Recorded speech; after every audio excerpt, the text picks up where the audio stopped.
Good morning, everyone. I'm back. Welcome to Little Chapel of Faith Catholic Ministries. I'm here for our reading from the Diary of St Faustina. So let's begin. We're going to begin where we left off yesterday. Nevertheless, I begin to grow a bit negligent. I did not pay attention to these interior inspirations and tried to distract myself.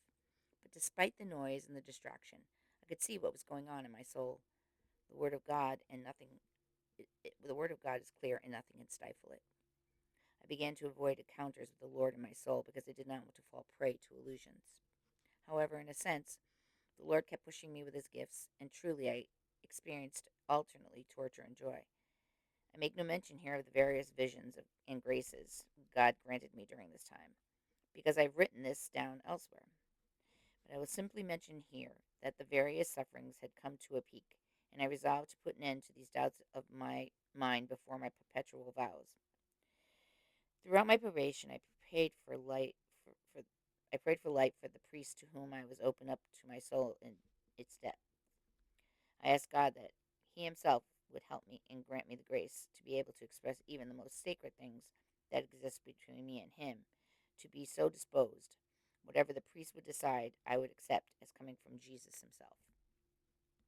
No matter what judgment He would pass on me, all I wanted was the truth and a decisive answer to certain questions. I put myself completely in God's hands, and all my soul desired was the truth.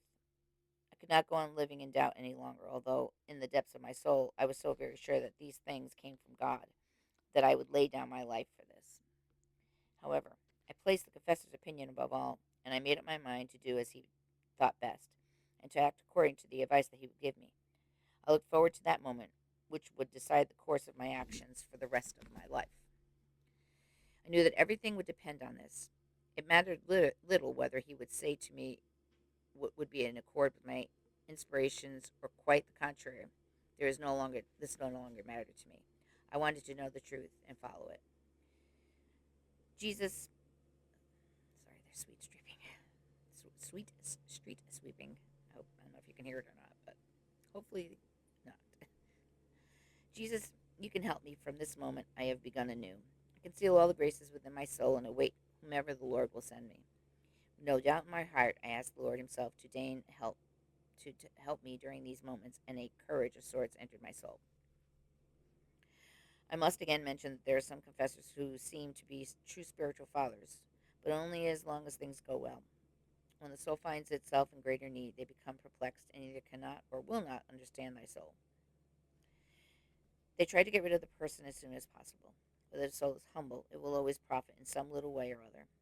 God Himself will sometimes cast a shaft and light into the depths of the soul because of its humility and faith. The confessor will sometimes say something he had never intended to say without even realizing it himself. Oh, let the soul believe that such words are the words of the Lord Himself.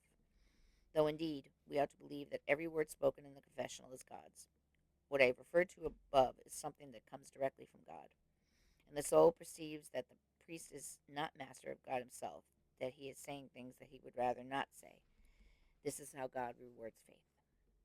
I've experienced many times myself. A certain very learned and respected priest, probably Father Wolowski, the sister's confessor at Plock, to whom I sometimes happened to go to confession, was always severe and opposed to these matters, which I brought up to him.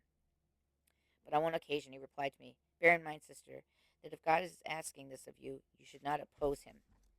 God sometimes wants to be praised in this way. Be at peace. What God has started, He will finish. But I say to you, faithfulness to God and humility, and once again, humility. Bear well in mind what I have told you today." I was delighted, and I thought perhaps this priest had understood me. But it so turned out that I never went to confession to him again. I think we're going to leave it there for today. I'll be back tomorrow for more readings.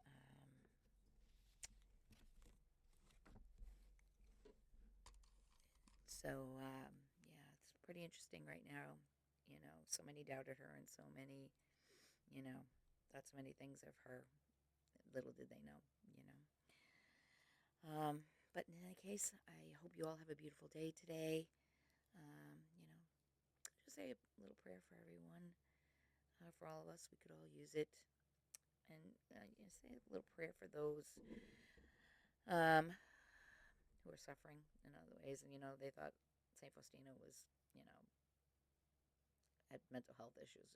Clearly, it's some people just thought, she wasn't right in mind. Let's say prayer for them because, I myself know through my own experiences, uh, mental health, it's a difficult thing. So let's say a prayer for all those who are suffering today and be kind to each other and look for the signs from God. I wish you all a beautiful day, a safe day. Be well, be kind to each other. God bless.